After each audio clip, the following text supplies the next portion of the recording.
fine. That's fine. I'll just take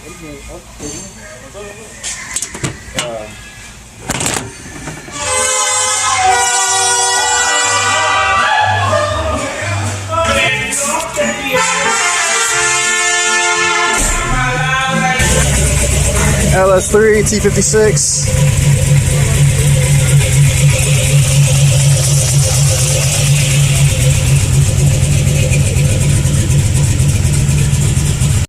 So I'm thinking while I have the engine out and the ABS stuff taken out, I'm gonna give the engine bay a quick coat of Rust-Oleum, just kind of clean it up, and after that, then I'll install the ABS delete kit and probably put the motor back in place.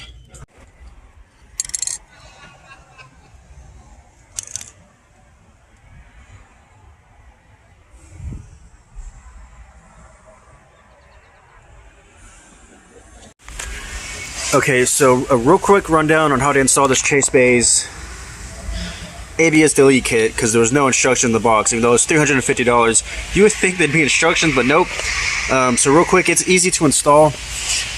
This is your master cylinder. This port feeds your front calipers. This port feeds your rear calipers. So from your front, this supply line, it comes in the kit, that just basically goes all the way down, connects to your driver's side caliper. This side will run all the way across and feed your passenger side caliper. It threads directly into the hard line. Man, I probably can't focus on it right now. You know what? Let me show my phone on there and show you. Right there. So the lines are long enough to feed directly into the factory locations. That's the front. Quick recap, this is driver's side, passenger side, and for the rear, what's unique about the rear is that's where the proportioning valve goes. The valve controls the pressure going to the rear calipers. Otherwise, the rear would brake harder than the front, and that's the opposite of what you want. You want the front to brake harder than the rear. So this is the rear port. This is feeding the rear calipers. So there's a real short line here. It's probably like 6 inches long. That goes directly into the proportioning valve. It'll say inlet. That's in from the master, and then out. It's got the supply line here that goes out to a T, and it's pretty convenient because down here it tees off into two, and those two lines feeding the rear left and right calipers. Right there.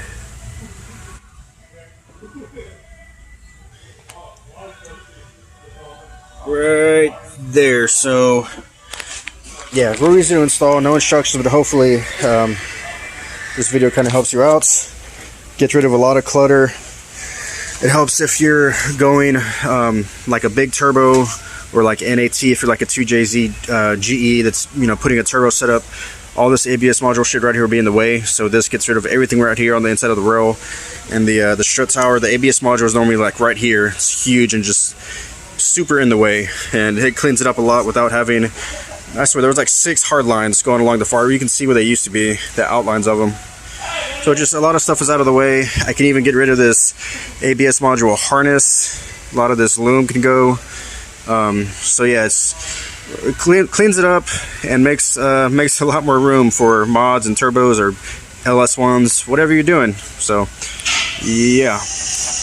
Alright, so with the ABS delete done and the bay rattle can, I went ahead and set the motor back in place. I have the ECU tucked off in the corner where it's probably going to live. I have a lot of cleaning up to do in the wire still, but it looks a lot better to have like its own space instead of, I had it here before when I fired it up for the first time. Wires everywhere, but it's going to be all enclosed. Battery relocation is underway. I'm thinking I'm going to locate the battery right here in the corner of the trunk. I've got this kit by Taylor Cable. I usually know them for making spark plugs, but I actually got this kit from them. Taylor trunk mount battery kit. Basically has a lot of positive cable, ground cable. It's got straps to mount it. Terminals, pretty much everything you need to stick the battery off in the trunk. So that's what I'm going to do first. Or not first, but that's the last thing I'm going to do for today, because I don't have a lot of time to have this car in the shop. I still need to get the trans mounted up, and the tunnel, I gotta like bash out the tunnel to make the transmission fit. I did hammer it out a little bit without really, you know, measuring. I just kind of went at it, and I don't know if I did it enough or not enough, but yeah, it might be the next thing I need to do.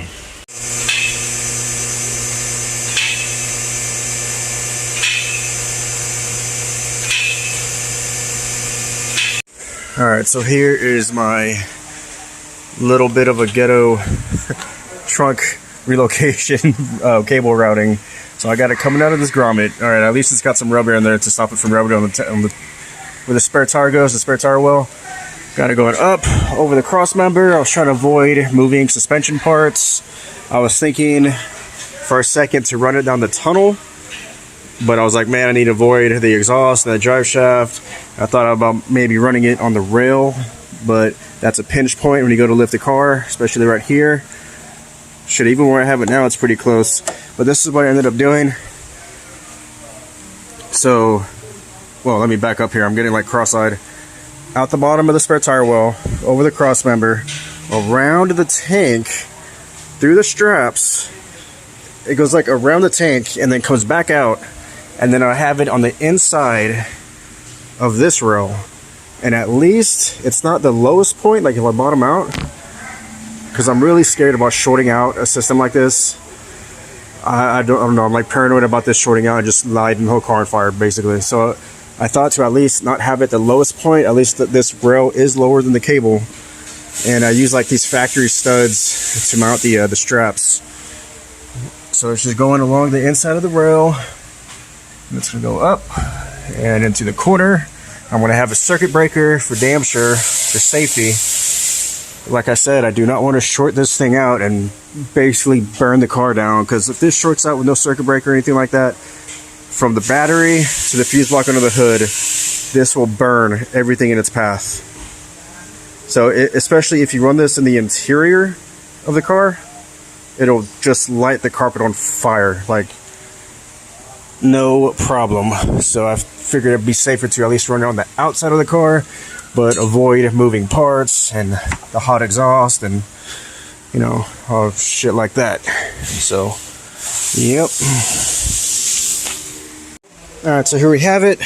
Battery relocation. I just mounted it to the board. I didn't like tap into like metal or anything like that. It basically just to stop it from sliding around. And there's even like a strap built into the side here. I was thinking maybe I can like rig up a strap to go around it this way, but it's secure. I mean, it's not going anywhere. So yeah, positive. Ooh, almost touched that.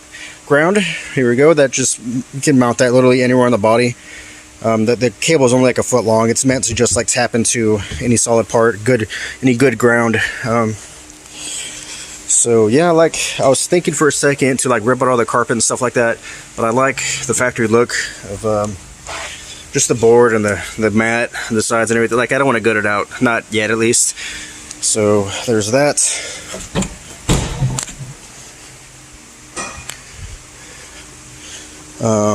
Here's the cable. Obviously I haven't really done anything with it yet. This corner, like I said, the ECU corner might have a circuit breaker on the firewall somewhere as well. Maybe I can, yeah, I'm not quite sure where I'm gonna have the circuit breaker, but I need to do some research and see how many amps an LS1 starter draws, because that's basically how you measure the circuit breaker amperage. Say if it draws like 150, I might do like a 200 amp circuit breaker, and if anything shorts out and it spikes more than 200 amps, it'll flip the breaker, and it's just like a little switch or button you push to reset it. It's pretty cool. Yeah, so what I'm working on now is removing the ABS harness. A lot of this can go, a lot of the wires, and a lot of this harness can go. Out of all this mess here, all I need is 2 wires. The purple wire is the starter signal to the starter solenoid, and this red one is the main ignition power source. This is what basically feeds the LS1 ECU. So it's just these 2 wires. Everything else can go in the trash basically, and I can further clean up the engine bay. I'm going to keep this relay box because the fans run independently of the stock ECU or even the LS1 ECU.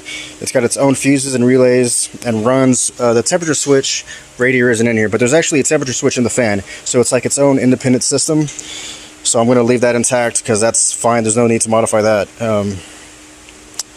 Yeah, I think we're just about at a stopping point for today. ABS delete, rattle can paint, Got the cables ran for the battery relocation. Blah blah blah. This is what feeds the fuel pump.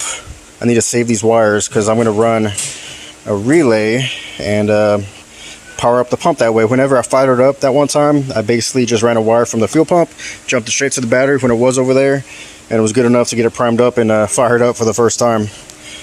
Alright, that's enough talking. Let's wrap this video up. Thanks for watching. See you in the next one. Later.